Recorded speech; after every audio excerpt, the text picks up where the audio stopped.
Oi, gente, sejam muito bem-vindos a mais uma live literária. Tudo bem? Estamos aí em plena quinta-feira, 2h30 da tarde, para bater papo literário, dar boas risadas, falar de livro, fazer sorteio, aquela bagunça que a gente gosta, né? Lembrando que todas as lives podem ser assistidas pelo canal do YouTube, Spotify, Anchor e Amazon Music, do livro Não Me Livro. O pessoal que está entrando aí, sejam muito bem-vindos, bem-vindas. Lembrando que as entrevistas vão até amanhã, depois a gente para, só volta segunda-feira. Hoje tem live até 10h30, então tem muita gente boa para passar por aqui, tá bom? A gente vai bater um papo agora com a Maíra Feliciano. Ela que é médica e escritora. A gente tentou fazer uma live ontem e a gente não conseguiu por causa de instabilidade no Instagram. Mas hoje eu acho que já tá tudo normal. Então a gente vai conhecer um pouco mais sobre essa escritora de primeira viagem que está chegando no mercado com muita novidade, com livro de poesias e poemas. Então eu estou muito feliz de ter ela no meu projeto e a gente vai conhecer um pouquinho mais sobre essa escritora, né? Vamos ver se ela está por aqui. Nossa escritora ainda não entrou. Eu espero que ela não esteja perdida hoje. Porque ontem foi o ó do Borogodó. Só Jesus na causa. Ah, ela entrou aí. Vamos convidá-la. Mai, querida, vou...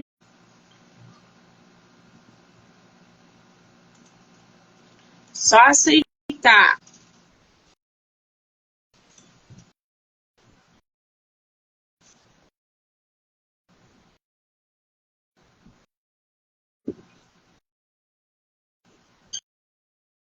Mai.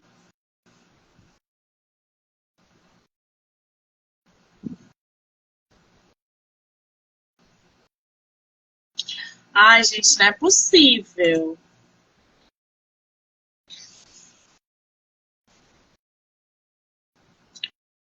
Mandei de novo. Aí, aceitei. Vamos ver agora. Ai, meu Olá! Deus do céu! Deu É muito certo! suspense nessa live, né, É muita gente? insistência nessa live, gente. Arrumei um fone hoje, arrumei um fone para ver se o áudio fica melhor.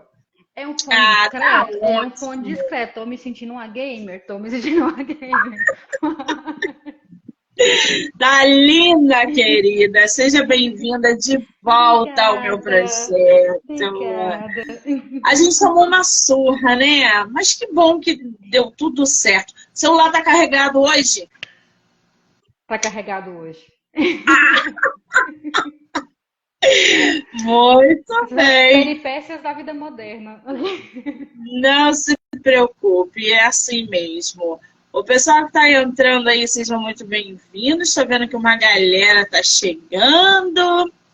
Mas, querida, ontem o Olá! pessoal começou aí a conhecer você um pouquinho mais, a conhecer não só sobre você, mas sobre a sua obra, o seu livro que você publicou, Emaranhados, né? Então, algumas pessoas não viram, mas hoje a gente vai falar novamente um pouquinho mais, não só sobre o livro, mas também sobre você. Você é de qual lugar do Brasil? Eu sou do interior de Goiás, de uma cidade que chama-se Rialma. É bem pequenininha mesmo. Mas eu moro aqui em Goiânia, que é a capital, desde os meus 16 anos. Eu ganhei uma bolsa de estudos e vim e nunca mais voltei, para a infelicidade dos meus pais que estão lá loucos para voltar. Mas é bom, né? Porque você foi para ir para estudar, não Sim, foi? Medicina? eu vim para fazer o terceiro ano. Na época tinha uma questão lá no Dinâmico, que era o colégio que eu fiz aqui, e tinham umas provas, a gente ganhava uma porcentagem de bolsa, e aí eu consegui vir e meus pais me apoiaram muito, graças a Deus. Eu vim morar sozinha, eu tinha acabado de fazer aqui 16 anos, tá? Eu vim com 15, fiz 16 aqui. Você passou para a faculdade de medicina com Não, 16 anos, eu passei menina! muito depois. Eu vim morar sozinha aqui em Goiânia para fazer o terceiro ano do colégio. E aí ainda fiz depois mais 3 anos de cursinho para depois passar. E quando eu passei, eu já era gente grande. Ah, entendi. Bom, a nossa autora, né, ela nasceu em Séries. Eu não conheço essa cidade, mas é no interior de Goiás. E ela, como acabou de falar, se mudou para Goiânia aos 16 anos. E ela tinha um sonho, que era estudar medicina, fazer a faculdade de medicina. E você fez a Universidade Federal de Goiás, não foi isso? Fiz aqui na minha casa, que eu digo, né? Que a gente acostuma tanto com a faculdade que vira a casa da gente também. Exatamente. Agora, muito nova, numa faculdade imensa, 20 anos, na flor da idade. Esse seu processo de mudar de estado, sair de casa, ir atrás dos teus sonhos, isso te ajudou a amadurecer, a crescer, a Ah, encarar a muito. vida, principalmente com a literatura que veio logo depois e já estava misturado ali dentro de você. Como é Sempre que foi tudo esse muito, processo? sempre tudo muito misturado. E realmente, assim, acho que eu fui exposta muito cedo. Então, você sempre precisa de uma válvula de escape. No começo eu desenhava muito, depois eu até parei um pouco e sempre procurava alguma coisa. É, durante a faculdade eu fiz de tudo. Eu fui monitora na faculdade mesmo, de duas matérias diferentes. Eu dava aula particular, eu fazia panfletagem na porta do cursinho. Depois que eu passei, eu voltava lá para panfletar na porta. Eu fui garçonete durante um ano, eu fui hostess durante um ano. Então, fiz muita coisa diferente durante o próprio curso mesmo. Muito bem, só que isso também não é a única paixão da nossa autora. A gente tem algo em comum, que são as plantas. Gente, eu vou ficar aquela velha doida das plantas, Eu gente. sou Vocês não estão entendendo. terrível. Eu até coloquei umas aqui, olha só, para elas aparecerem um pouquinho. Aqui tem outro vasinho da Espada de São Jorge que não pode faltar na casa das pessoas. Aí aqui tem uma costela de Gente, erva a tua pequenininha que eu coloquei espada aqui tá do lado grandona. também. Tá, menina, tem umas lá na sala enormes. Eu sou terrível. E eu fui a tia das plantas desde muito jovem, assim, desde 16, 17 anos. Sempre tinha uma coisinha em casa. Ai, acho que eu meio que Quer dizer, nasci tia da é planta, um assim. corpo, é um corpo de menina, mas o espírito é lá de velha, é isso? Sempre tive essa sensação, que é muito engraçado. Sempre, eu falo assim, gente, vocês têm que entender assim, que dentro de mim habitam duas pessoas muito diferentes. Que é uma criança de 8 para 9 anos, que é apaixonada em papelaria e canetas coloridas. E uma senhora de 95 que fica lá com suas plantinhas e gosta de chá, e gosta de sentar, e comer bolinho de chuvas. Te entendo perfeitamente. Gente, eu já falo logo, eu vou ficar aquela velha que rouba muda no jardim dos outros. Eu já sou. Eu já sou esse ser humano. Eu sou um ser humano terrível. Gente, eu não posso ver uma planta, uma mudinha. Eu bato no vizinho, tem uma mudinha hoje aí para me dar, a gente troca alguma coisa. E a minha vizinha sempre tem que ela também é a doida das E, plantas. e Agora, a seguidora falou aqui, planta é vida. Gente, planta é vida. aqui na minha casa eu sou uma pessoa, eu moro só, né? Eu sou uma pessoa para 45 plantas, em média, e 4 cachorros. Então, Quer quatro. dizer, uma casa Tem muita vida, lotada de quando dizer seres. que tem muita vida, tem Exato. muita vida. Os seus cachorros não comem as plantinhas, não?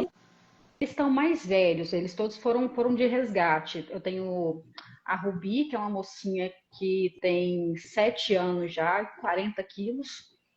Ela nos 2 primeiros anos deu muito trabalho, depois acalmou. Eu tenho um Caô, que é um rapazinho de 6,5, com seus 26 quilos. Tem o Gigante, que tem 15, mas ele acha que tem 8 anos, tem 15 quilos, mas ele acha que ele é maior que todo mundo, por isso que ele chama Gigante. Ele é o caos. Ele não come, mas de vez em quando ele derruba. E por último, eu adotei a Morinha, que é eu falo que é a minha amostra grátis de cachorro. Ela é desse tamanhozinho assim, ela tem 1,7 kg, tem 3 aninhos. Amostra grátis, é muito boa isso, São 3 cachorros gente. e uma amostra grátis. É bom que nunca tá sozinha, né, Mai? Não. Nunca tá sozinha. Tá sempre rindo, sempre interagindo. E planta e bicho realmente dá vida à casa. E eles sentem. A planta sente quando você tá triste. Ai, demais. É uma loucura. Nossa, eu chamo os cachorros de os meninos, né? Os meninos também, quando eu chego do plantão cansado, chateado, eles ficam assim, alucinados. Exatamente. Agora, eu tô vendo aqui também que a escrita na tua vida, além dessa tua atmosfera, essa tua energia com plantas e bichos, você sempre escreveu poemas. Como é que a escrita entrou na tua vida no meio da medicina ou antes da medicina? Porque o que a gente está vendo é que é tudo muito rápido na tua vida. Muito nova, saiu muito rápido, começou a escrever, de repente já estava na faculdade, dava aula e fazia monitoria. Como é que a escrita surgiu? Eu falo que eu sou parte da galera emocionada mesmo, assim, que tudo é tudo muito rápido e é tudo com grandes volumes. A escrita começou muito durante a faculdade. Acho que a faculdade foi um período complicado. É um período complicado para todo mundo, né? Principalmente os cursos da saúde tendem a ser cursos muito pesados emocionalmente. E durante a faculdade eu escrevi alguma coisa ou outra, geralmente em rodapé, ali no cantinho, no bloquinho de notas, mas muito só para mim. Depois de formar, eu fiquei muito tempo sem escrever. E eu fiquei muito tempo sem desenhar também, que eu amo desenhar. Porque parece que a vida foi engolindo a gente, assim. E na época da pandemia que rolou assim um voltar a olhar para si, um voltar a entender que a sua parte pessoal também é importante, não só o que você produz, não só o que você faz, que eu voltei a essas coisas, que eu voltei a desenhar um pouco, que eu voltei a escrever. E nessa época que foram os poemas desse livro são a partir daí, na verdade. São a partir dessa vivência pós-pandemia nesses últimos 3 anos, assim. São poucos, porque Agora, pode falar, desculpa. que os poemas são poucos por conta da seleção da edição, mas foi uma época que eu escrevi bastante. Foi muita coisa acontecendo ao mesmo tempo, como tudo na minha vida sempre é. Não, mas a pandemia, ela causou um estrago enorme. Muitos autores nasceram na pandemia, muitos poetas nasceram na pandemia. Então, muita gente publicou e dedicou esse tempo, esse enclausuramento para tirar um livro da gaveta, um romance, uma coletânea. Então, hoje o mercado realmente está muito maior, porque a gente teve essa oportunidade de agregar dentro do mercado com autores novos, né, que nasceram na pandemia. A moça do estetoscópio cultivava em casa seu dedo verde, as plantinhas e seus poemas emocionados. O que seria poemas emocionados? Eu digo que é muito isso, assim, eu acho que como tudo na minha vida, apesar de às vezes as coisas serem curtas, às vezes os poemas são curtos, mas eles são muito cheios de mim, sabe? Eles são muito cheios de emoção, muito cheios às vezes de dor, às vezes de alegria, mas ele é sempre intenso, assim. Eu falo eu fico brincando que eu defendo os emocionados, né? Que eu defendo gente que se entrega, quebra a cara mesmo, sofre mesmo e chora de gratidão quando tá feliz e agradece as coisas e é isso. Nível altíssimo de intensidade, né? Sim. Que se joga, que não tem medo de Não, se medo a arrepender. gente tem muito, mas a gente vai mesmo assim. A gente mescla isso, né? A gente meio que Isso, disfarça esse medo. é Eu bem te isso entendo. mesmo. Já Ai, aos ai. 31 anos, ela iniciou uma escrita mais consistente de seus poemas e passou a assiná-los como MEI ou MAI. Mai, É MEI ou MAI? Mai. MAI. Mantendo em si o seu outro sonho, publicá-los. Alguém na tua família é escritor? Não.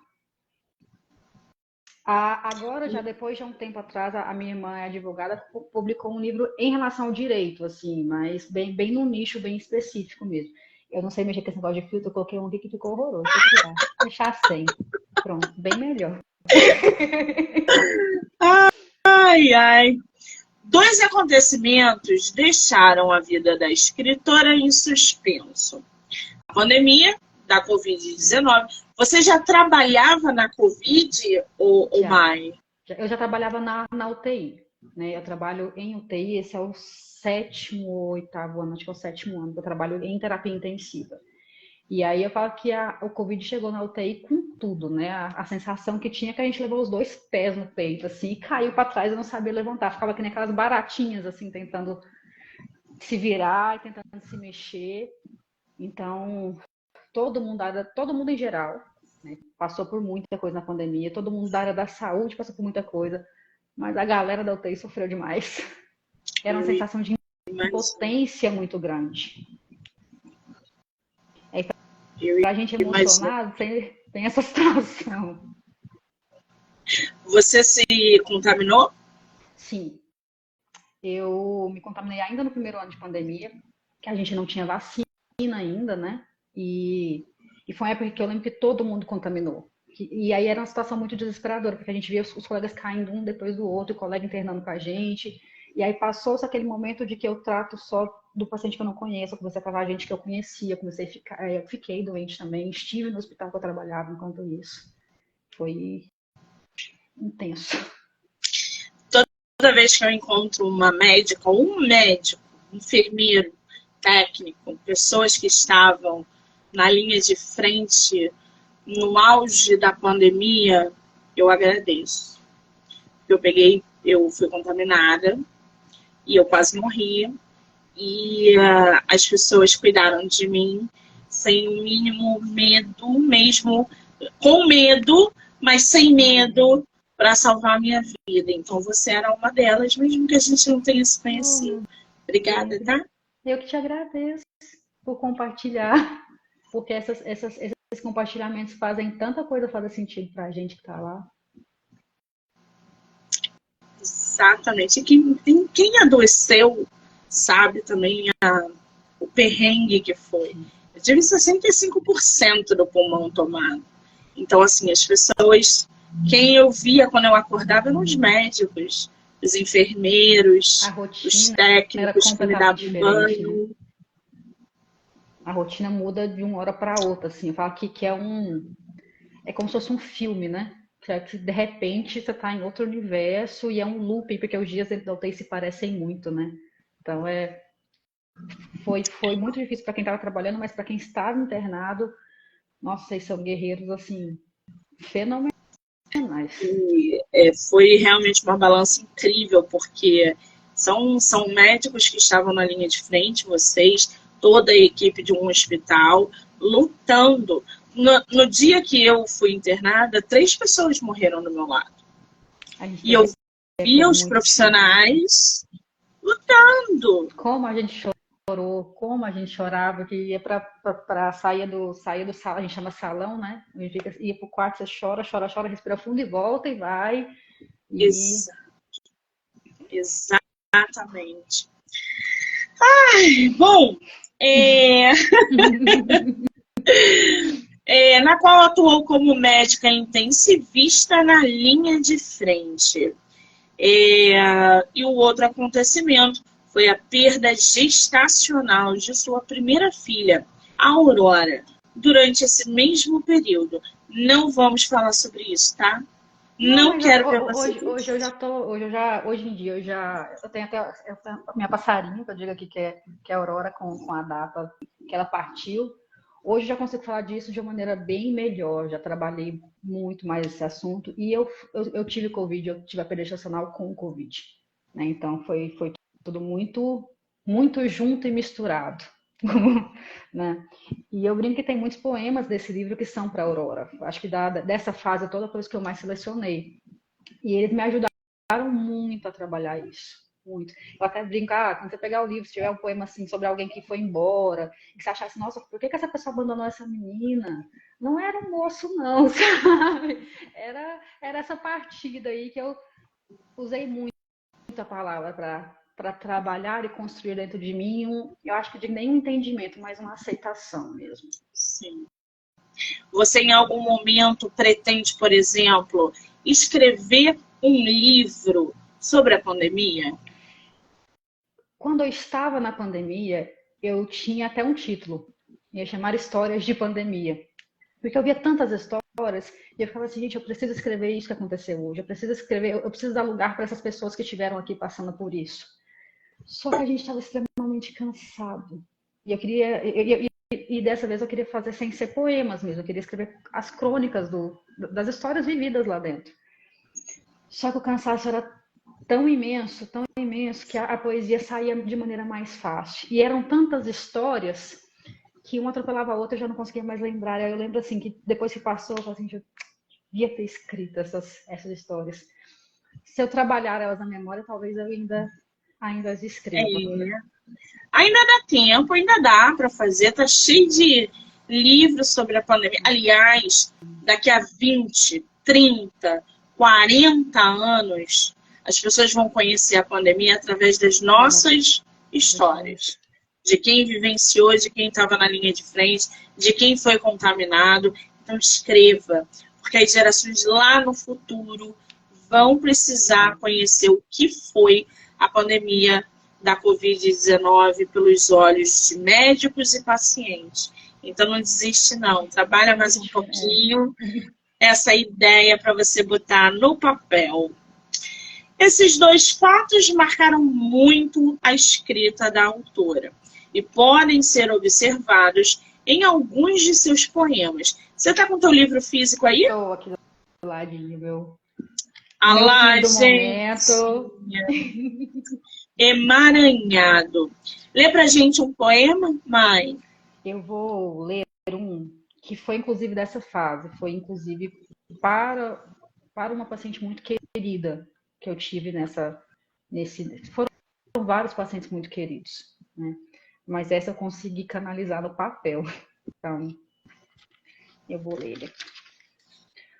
Os poemas não têm título, tá, gente? Os poemas, eles têm só números, porque eu falo que eles não são bem poemas, eles são pensamentos que vão saindo assim, então eu não consegui titulá-los. Só enumerei para dar uma sequência. E diz o seguinte: eu não sei se posso curar a sua dor. Eu não sei como te manter acordado quando sua alma só quer dormir. Eu não sei o que fazer para evitar que você se quebre. Mas eu posso dividir a dor com você. Eu posso apertar sua mão e estender o cobertor. Eu posso te ajudar a segurar seus pedaços. Eu sei que eu posso e eu quero estar aqui, pelo tempo que você precisar e depois dele. São poemas curtinhos, né? São poemas curtinhos. Em geral, são curtinhos.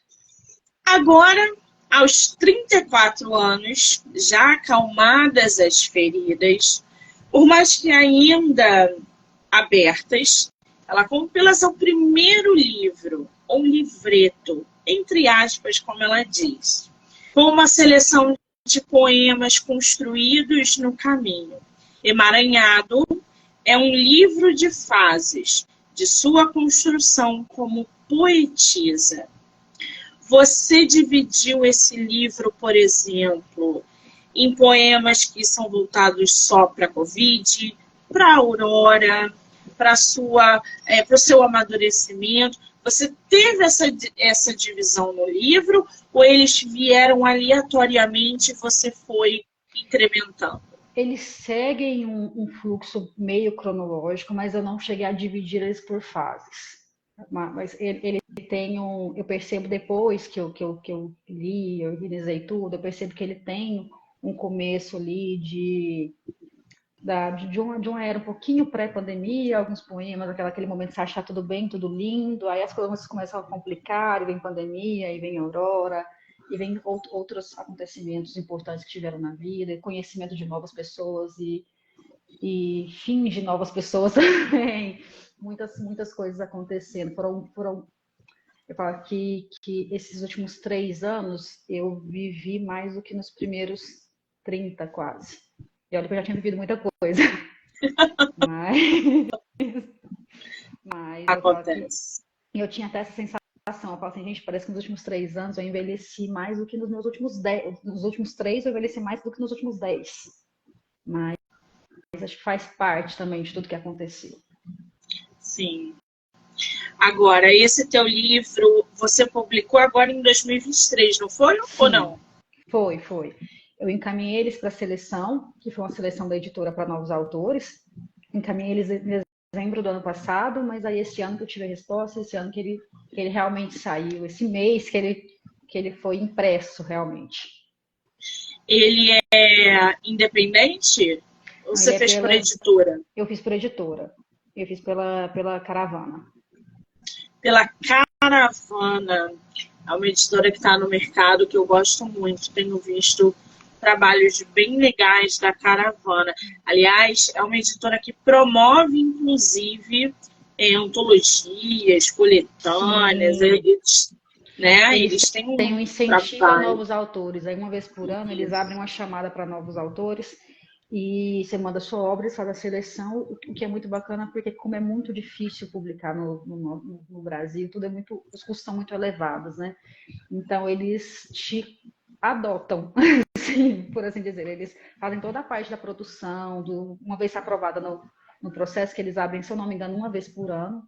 E aí eles abrem para vários estilos. Aí abriu para, no ano que eu fiz, no passado, abriu para, se não me engano, para crônica, para poesia, para escrita jornalística, se não me engano. Foram para três temas bem diferentes, assim.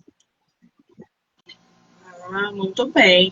Esse seu livro, é, primeira viagem aí, né? A primeira experiência como escritora publicada.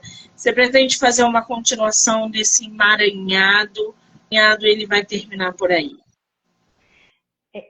Quando eu comecei, a questão era só assim, nossa, eu não tinha essa questão de mostrar as poesias. Aí, ano passado, durante uma pessoa muito querida me convidou para um sarau, e foi a primeira vez que eu mostrei as poesias para alguém, e depois as pessoas conversaram comigo no próprio evento, que tinham se identificado, que era muito legal, que eles não faziam mais. Aí, quando eu mandei o livro para a editora, eu lembro de pensar assim, eu só queria ter um livro publicado. Eu só queria que isso atingisse mais pessoas, que isso saísse só da parte digital, né? E aí, agora que ele foi publicado, eu fiquei assim, nossa, mas parece que eu quero fazer isso de novo. Parece que tem coisa ainda para sair. Parece que essa caixinha não tá vazia ainda, sabe? Exatamente, a gente vai produzindo e a gente acha que quando acaba essa produção, acaba. E não, na verdade, durante o processo, outras coisas vão surgindo, vem uma força ainda maior para escrever um outro livro, uma outra história.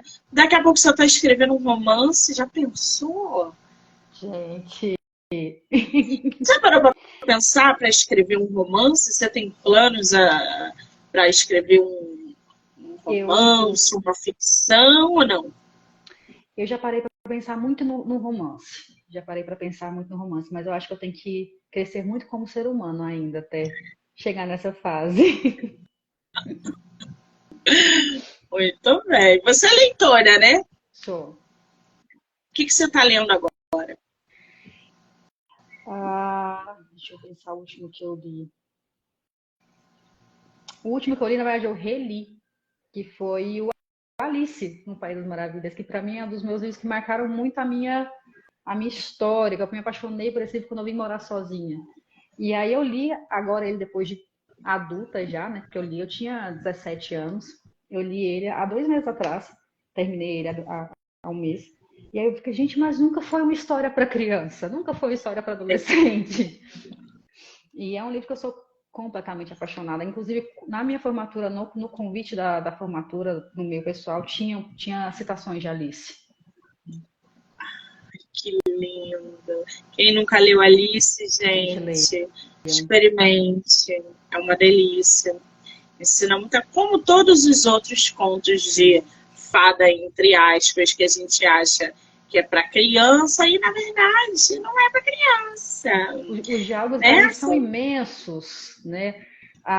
Eu li a versão das ilustrações originais. Gente, as ilustrações são maravilhosas, são muito sóbrias, não são ilustrações realmente para crianças, assim, elas têm até um quê meio melancólico, meio macabro, assim, que não é para... Assim, nunca foi história para criança, a gente que adaptou. Exatamente. Agora, você falou do romance, né? Você tem alguma romancista que você lê, que você gosta, que você indica ou não? Não, eu sou uma pessoa aleatória, né, Monique? Então, eu vou pescando as coisas aos poucos, uma coisa aqui, outra ali. Eu não. É difícil para mim, talvez por conta do TDAH, seguir uma linha muito, muito contínua. Entendi. Agora, mostra um pouquinho mais da capa do teu livro para o pessoal Aqui, que está chegando aí. sim. Olha, gente, esse é o livro da nossa autora, que lembra muito, falei ontem aqui com o pessoal, que lembra muito da Carla Madeira. É só Rio, é tudo Rio. Depois vocês jogam aí na internet que vocês vão ver. Ô, Mai, lê mais um poema pra gente? Deixa eu pegar uma aqui. Que não seja... Tem alguns que são até um pouquinho maiores, assim.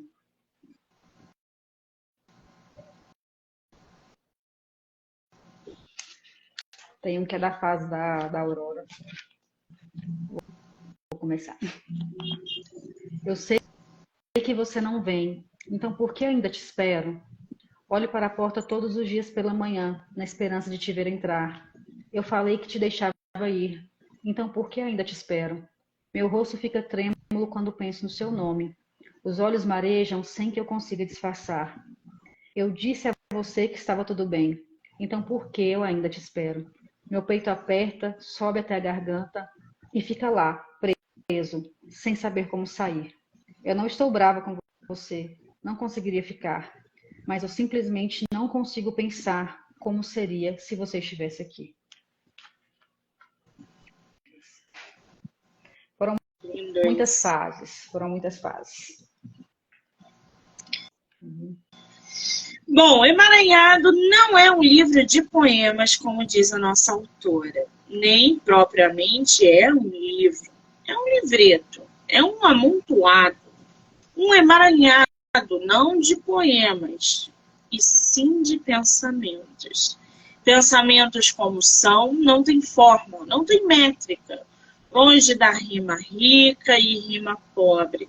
Foram vividos ou ouvidos. São vultos da memória que estão cansados de se debaterem contra as minhas paredes e pedem liberdade. Pensamentos que são, não possuem títulos. Aliás, os poemas da nossa autora são enumerados, não possuem títulos, como ela falou anteriormente. E eu seria incapaz de nomeá-los, sendo assim, apenas os enumero, simplesmente para conseguir construir algo semelhante a um sumário. Pensamentos que são, não têm uniformidade, são confusos e muitas vezes desconexos.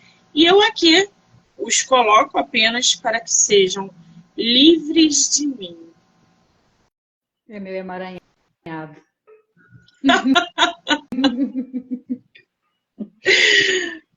Você tem algum projeto agora para final do ano, um projeto literário, ou para 2024, ou você vai só curtir o emaranhado? Por enquanto eu tô curtindo Emaranhado, mas eu tenho vontade de fazer outro livro de poemas. Outro livro de poemas um pouco mais denso.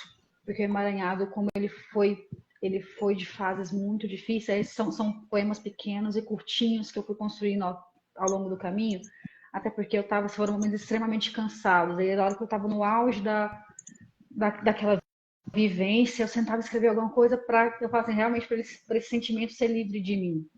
E eu tenho muita vontade de fazer um livro um pouco mais robusto, um pouco mais cheio de mim. Tudo que a gente escreve é cheio da gente mesmo, né? Não tem jeito. Por mais que seja assim, vou fazer um romance, vou fazer uma coisa, a gente tá lá. A nossa autora é praticamente uma Clarice, né, gente? Eu acho. A nossa autora é praticamente uma Clarice. Com tanta intensidade. A Clarice, aliás, tu já leu a Clarice? Maravilhosa, maravilhosa, maravilhosa, maravilhosa, maravilhosa. Ela coloca a gente ali num poço de. Ai, é sufocante o que ela faz com os leitores. Eu ia dizer isso, que você falou isso agora, tem poemas nesse livro que são de uma fase muito complicada, de momentos muito apertados, de relações muito abusivas, e tem poemas que são muito sofridos, os poemas que são um pouquinho maiores desse livro geralmente são assim. E até hoje eu pego para ler, eu leio com aquela taquicardia quase. Daqui a 10 anos, quando tu reler, vai acontecer isso também. Pode ter Espero que certeza. sim. Agora, ô Mai, me fala uma coisa. Médica e escritora, como é que tu equilibra a tua profissão com a tua escrita? Porque, assim, teus plantões devem ser imensos, exaustivos, você deve, às vezes, não ter saco nem para pegar um papel.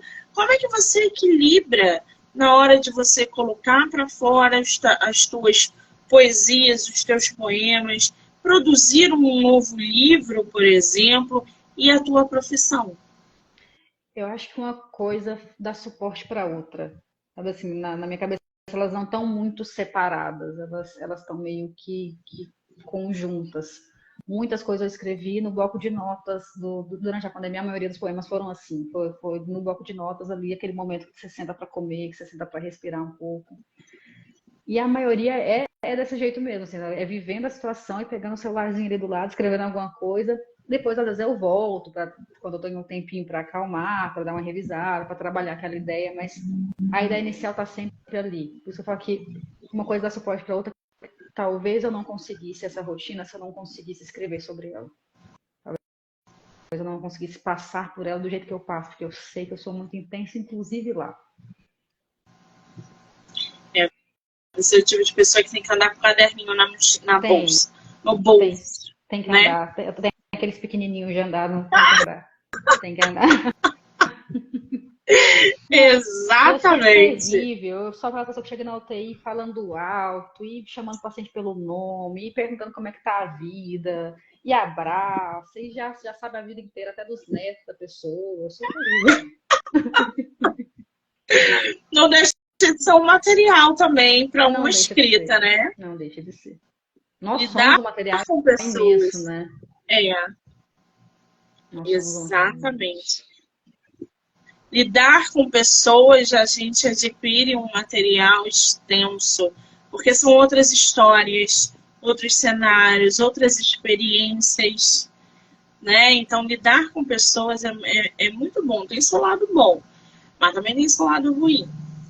Agora, qual é o conselho que você dá para um escritor, um escritor que, assim como você, está chegando no mercado com a primeira publicação, um livro de poemas? Qual é a dica que você dá para esse escritor ou essa escritora? Acho que é a dica que me deram. Só vai, só vai. Às vezes essa primeira parte é muito pra gente, né? Quando eu quis escrever, quis colocar isso num livro, foi muito, muito para mim.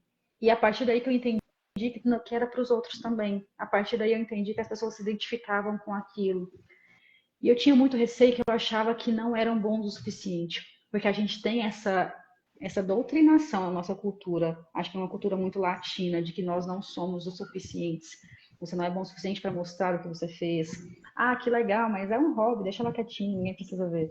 Sabe? Não, se é bom o suficiente para você, é bom o suficiente para outra pessoa.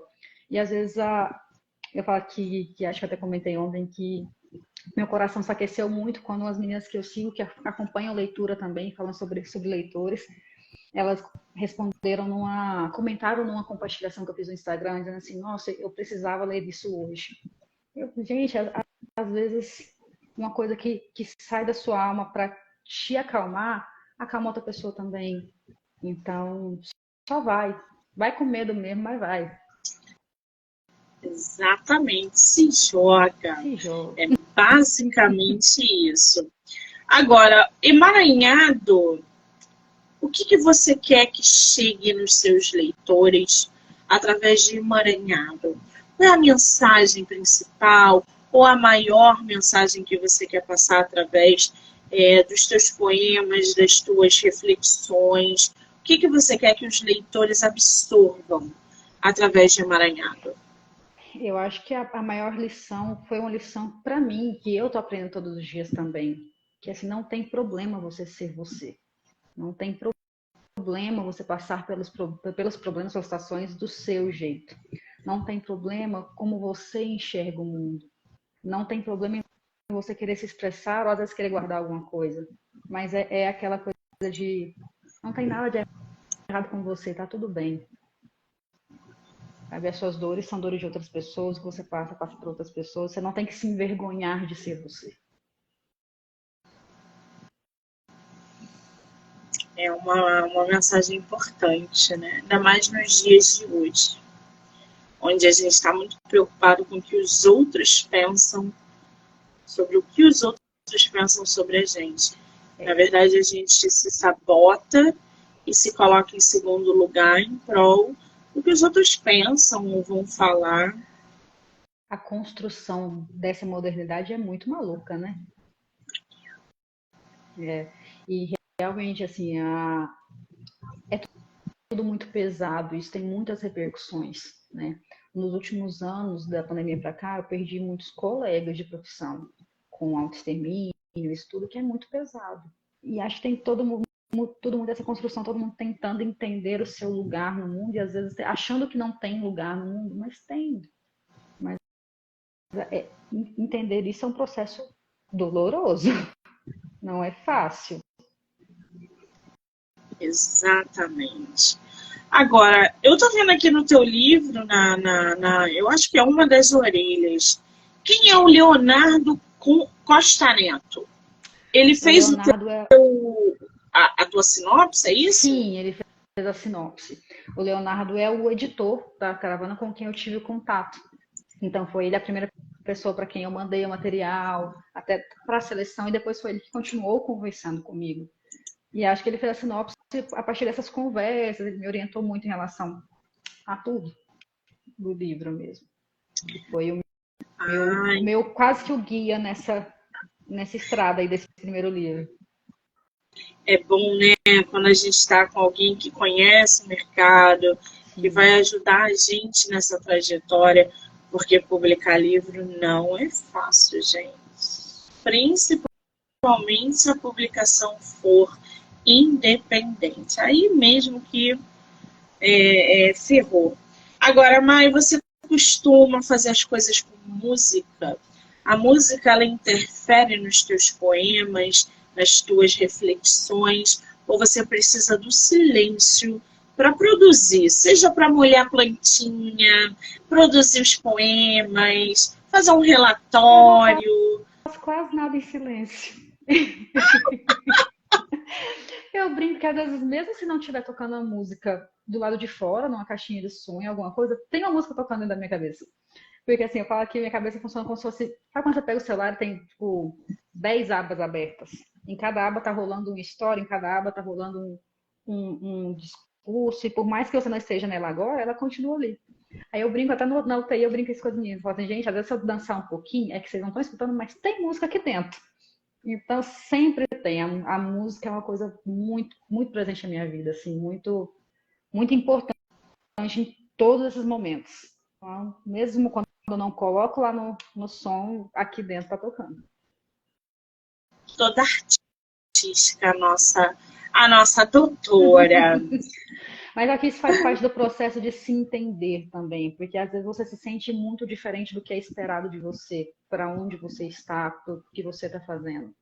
E aí vem essa questão de dizer, tá tudo bem você ser você, né? E às vezes acolher essas diferenças vai te trazer muito menos sofrimento do que você tentar tampar ou esconder essas diferenças, porque eu já passei também por essa fase.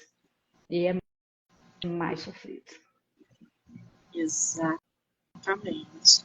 Agora, seria muito abuso, assim, se eu pedir para você ler mais um poema do seu De livro? maneira alguma, de maneira alguma. Deixa eu ver.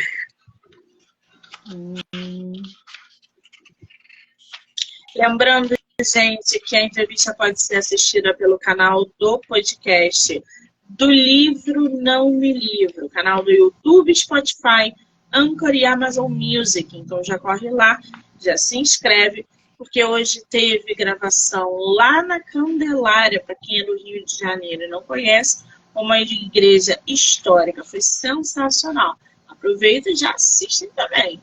Que lindeza. Eu vou ler um que vem muito ao encontro do que a gente está conversando nesse momento.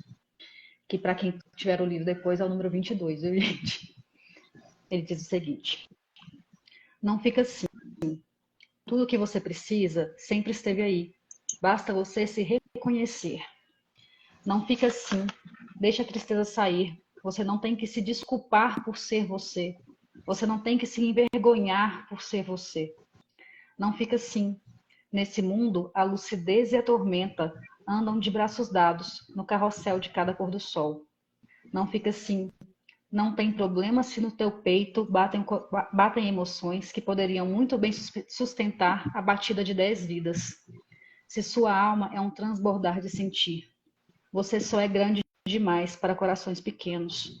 E isso não pode ser motivo para te deixar triste. Abre esse sorriso. Vem nessa roda girar com o infinito.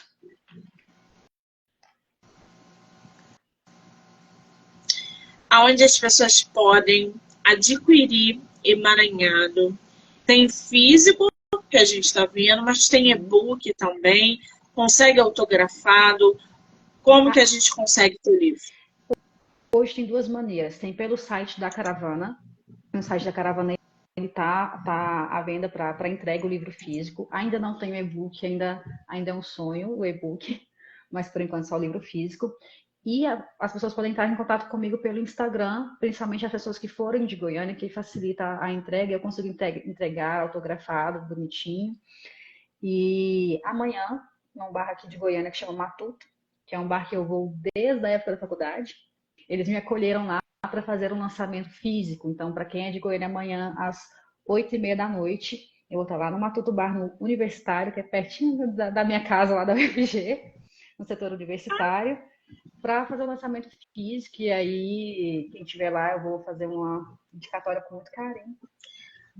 Ah, que delícia! Lançamento físico. Tira bastante foto, posta, para a gente ver como é que vai ser esse encontro de milhões aí. Num bar que você já frequentava quando era acadêmico. Quase minha segunda casa ali também. Ai, gente, eu ia falar isso agora, os bares de faculdade são os melhores, né? Tem um A gente desenho fica meu agarrado, a gente não sai nunca mais de lá. Os donos de lá, então, o casal que é dono de lá ficou muito meu amigo, gosto muito deles, são pessoas maravilhosas, o Daniel e a Milena. E eles me deram uma parede. Então, no corredor que vai para o banheiro, tem um astronauta gigante que eu desenhei na parede. Então, é um bar muito querido para mim. Que delícia! Cara, eu vou te falar que eu frequento não, né? Porque eu não, mas já frequentei bastante. Até uns 4 anos atrás eu frequentava bastante. E eu já saí da faculdade tem um tempo. E o dono do bar que a gente frequentava na faculdade hoje ainda tem 100 anos ele. Ele já tá todo assim, já no treme pra caramba, mas ele não larga aquele bar. e as gerações vão mudando. Quando a gente chega lá, a gente vê aqueles calouros, aqueles veteranos, diz, ai, eu passei por tudo isso, e dá saudade, e ao mesmo tempo a gente pega tudo e vai embora, porque a gente quer dar louca, quer... Eu tô louca para voltar para a faculdade, gente. Fazer outra faculdade, que é muito bom. É muito bom. E eu vejo que o Matuto é um bar que amadureceu com os frequentadores, que no começo a gente ia muito lá na faculdade, e as pessoas se formaram e construíram suas famílias e continuam indo no bar. Então, assim, o bar cresceu com a gente também. É um bar muito, muito, muito delicinho de ficar. É muito bom. É a melhor época da vida. É tão bom, gente, que eu fiz 3 faculdades e quero fazer mais uma, quero fazer jornalismo. Que Só que eu não sei se eu tenho saco mais para ficar estudando direto. Apesar de gostar muito. Mas só eu tô doida pra Monique, só vai. Só vai. No meio do caminho vai dar umas agonias, mas vai. Doida para voltar a fazer uma outra faculdade. Porque aí, o Fábio Assunção tá com 50 e tantos anos fazendo faculdade, você viu? E todo desejo que é do nosso coração, ele é válido. Acho que a gente tem que ouvir mais os desejos do nosso coração, sabe? Se é um desejo do teu coração, ele é super válido e merece atenção, sim. É muito bom. A melhor fase, gente. Qual é o teu Instagram, Mai? É Mai Felice, que é bem o do Emaranhado. Ó, eu vou marcar a autora aqui na live para que vocês possam aí ver no Instagram dela, no meu e em todas as plataformas do podcast, canal do YouTube, Spotify, Anchor e Amazon Music. Do livro Não Me Livro. Mai, querida, que bom que a gente conseguiu trocar uma ideia. Ai, que bom. Bater um papo. Nossa, eu quero agradecer. Eu só tenho que te agradecer. E falar isso agora, amor. Eu tenho que agradecer imensamente a você pela oportunidade de conversar sobre isso. E é a primeira vez que eu converso com alguém sobre o livro. Assim, eu acho que nem com as pessoas próximas eu cheguei a falar sobre ele. Eu falei assim, gente, tô fazendo um livro aí, vai sair um livro aí. Mas não cheguei a conversar sobre isso. E é muito importante esse espaço, né, de falar para quem está começando e trocar experiências. Acho que engrandece a alma da gente, né? Eu acho também. Eu tô assim, muito feliz de ter você no meu projeto, porque a gente começou de um jeito que não deu certo no início, os problemas na live, e eu fiquei receosa de não conseguir trocar essa experiência com você, de trazer você para o meu projeto, de poder falar sobre o teu livro, mas eu fico feliz que deu tudo certo e que a gente conseguiu bater esse papo. Eu só tenho que te agradecer pela paciência, pela compreensão, dizer que o espaço está aberto para você voltar toda vez que você quiser. E te desejar sucesso sempre. Muitíssimo obrigada, Monique, muitíssimo. E quero te parabenizar pelo projeto também, que eu achei ele maravilhoso, achei ele incrível, tanto a live quanto a live para o podcast, né, para isso ficar depois. A questão de conversar, né, abrir espaço para quem tá vindo agora e trocar essas experiências, assim, muito engrandecedor, muito mesmo, muitíssimo obrigada. Quero agradecer a todo mundo que entrou, que saiu, que ficou aqui com a gente, que vai assistir depois. Dizer que hoje tem bate-papo com autores nacionais até 10h30 da noite. Mai! Você não é mulher que trabalha. Ainda bem que eu trabalho com aquilo que eu amo. Imagina. Ainda bem. Imagina se eu trabalhasse naquilo que eu amo. Maravilhosa. Um beijo, amor. Obrigada. Beijo, tchau.